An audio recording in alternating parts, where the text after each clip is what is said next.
But I want to begin with a story of an unusual and terrible man. This is Hermann Goering. Goering was Hitler's second-in-command in World War II, his designated successor. And like Hitler, Goering fancied himself a collector of art. He went through Europe through World War II, stealing, extorting, and occasionally buying various paintings for his collection. And what he really wanted was something by Vermeer. Hitler had 2 of them, and he didn't have any. So he finally found an art dealer, a Dutch art dealer named Han van Meegeren, who sold him a wonderful Vermeer for the cost of what would now be $10 million.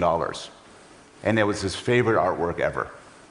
World War II came to an end, and Goering was captured, tried at Nuremberg, and ultimately sentenced to death. Then the Allied forces went through his collections and found the paintings and went after the people who sold it to him. And at some point, the Dutch police came in Amsterdam and arrested Van Meegeren.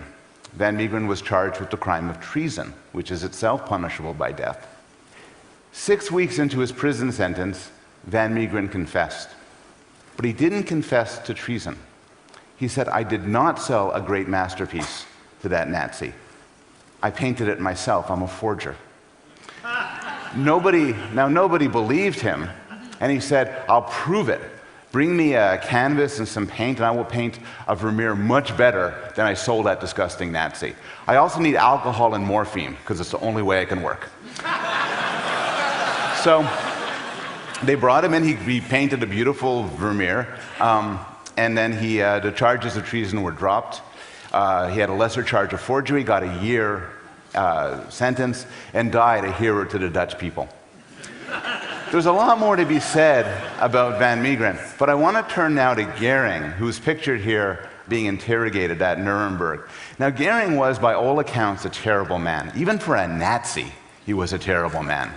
His American interrogators described him as an amicable psychopath. But you could feel sympathy for the reaction he had when he was told that his favorite painting was actually a forgery. According to his biographer, he looked as if for the first time he had discovered there was evil in the world.